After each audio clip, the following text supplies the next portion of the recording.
मोदी बाबा नमस्कार। मेरा ताला तोड़ के अपना ताला डाल दिया कमरे में। मंदिर में मेरा बक्सा भी रखा हुआ, मेरी सामान जिरिया मेरी सब उसमें रखी थी। ये हमारा कमरा 50 साल से बना है, हम यहाँ पर रहते हैं। अब हमको भगाते हैं और मारने की धमकी देते हैं। अब हम कहाँ जाएं? हमारे कमरे में ताला पड़ा है, हम लोग परेशान हैं, धूप में बैठे रहते हैं, क्या करें। माननीय मुख्यमंत्री जी महाराज हमारे आगे पीछे सबको कलो समझो गंदगी फैलाए, हाल में हमारे सब सामान डाले हुए जिससे हमको रहने में बड़ी परेशानी होती, इसलिए हमारे पर कृपा कीजिए। मुख्यमंत्री योगी आदित्यनाथ जी, आप भी संत हैं, ये भी संत हैं। उम्मीद करते हैं कि आप स्वस्थ होंगे। मुख्यमंत्री आवास में किसी भी तरह की दिक्कतें नहीं होंगी, लेकिन सीतापुर जिले के धर्म क्षेत्र कहे जाने वाले नैमिषारण्य में इन संतों के साथ जो हो रहा है वह देख आस्था को गहरी चोट पहुंच रही है। हमारे देश की संस्कृति में संत महात्माओं को सम्मान देने की परंपरा है, लेकिन यहां धर्म की व्यवस्था करने वालों ने अधर्म का झंडा उठा लिया है। संतों को कभी आश्रम परिसर में बंद कर दिया जाता है तो कभी धमकाया जाता है कि जमीन छोड़ दो वरना प्रभु के पास भेज देंगे।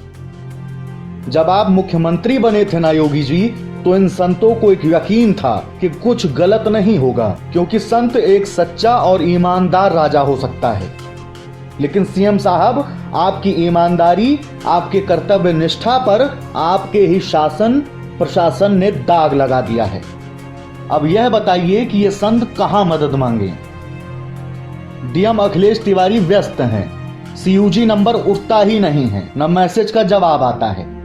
एसपी साहब को पीड़ित साधु फोन करके बताते हैं तो वह मामले में कार्रवाई का आश्वासन देते हैं, लेकिन जब मीडिया मामले के बारे में जानकारी लेता है तो कहते हैं कि मामला उनके संज्ञान में नहीं है।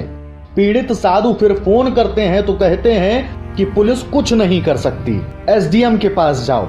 लेकिन कुछ ही देर में सीओ साहब जाकर साधुओं को मंदिर खाली करने की धमकी दे आते हैं। आज के बाद 1 हफ्ते में इसका कर लेना, नहीं तो हमारी भी चीज जानते नहीं, हम करा लेंगे कुछ, लेकिन उसकी हम खुद कराएंगे और विधि संगत तरीके से कराएंगे। वही एसडीएम के आदेश होंगे, वही चीज जाएगी, वही काम करके बाहर करेगी और सुन लेगी, मुकदमे लिखे जाएंगे, जेल हो जाएगी, पागल बन जाओगे। दरअसल सीतापुर में नैमिष धाम के रामानुज कोट आश्रम में कई साधु परिवार बीते कई दशकों से रह रहे हैं। ये साधु भगवान की सेवा करते हैं और अपना जीवन यापन करते हैं। आश्रम के गुरु श्री राम प्रपन्नाचार्य ने 1989 में एक वसीयत लिखी थी। वसीयत में अपने शिष्यों को आश्रम चलाने की व्यवस्था की जिम्मेदारी दी, लेकिन पड़ोस में एक स्कूल चलाने वाले की नीयत डोली तो फर्जीवाड़े का खेल चलने लगा।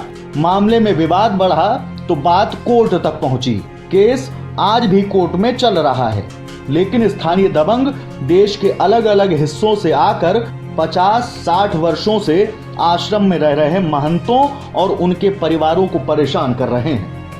हम रामानुज कोट मंदिर में रहते हैं, अपना कमरा बना करके लगभग 50 साल से रह रहे हैं और हमारे आगे पीछे सबको कलो समझो गंदगी फैलाए, हाल में हमारे सब सामान डाले हुए जिससे हमको रहने में बड़ी परेशानी होती, इसलिए हमारे पर कृपा कीजिए। सर, हम यहाँ 2001 से रह रहे हैं और यहाँ पर हमारा गुरु स्थान है और यहाँ पर इंदिरा रमण, धनेश, रमेश हम लोगों को जो है नाजायज परेशान कर रहे हैं और इसमें प्रशासन हम लोगों का कोई कार्य नहीं कर सकता है।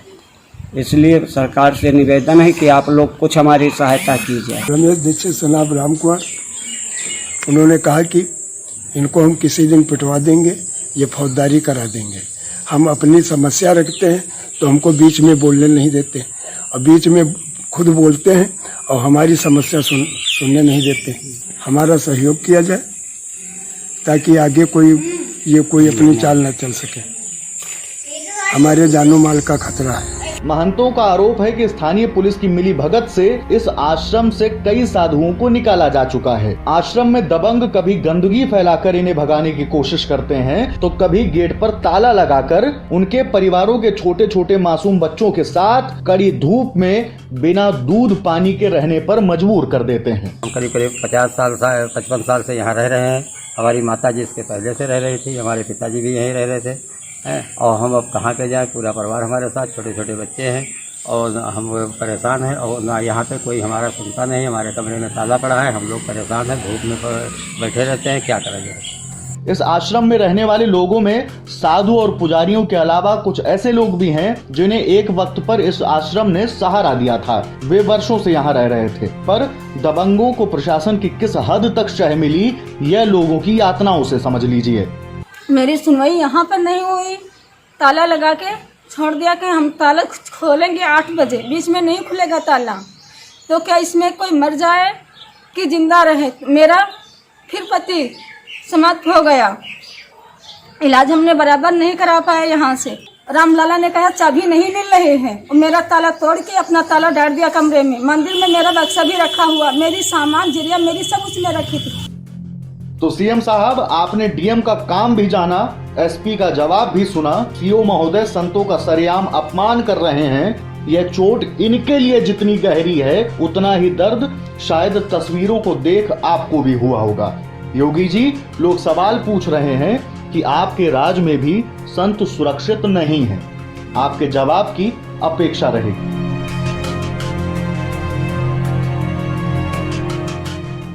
अब हमारी सुन लो कि हमारा कमरा 50 साल से बना है, हम यहाँ पर रहते हैं। अब हमको भगाते हैं और मारने की धमकी देते हैं। अब हम कहाँ जाएं। इंदिरा रमण और धनेश ने बहुत हमारे ऊपर कष्ट दे रहे हैं।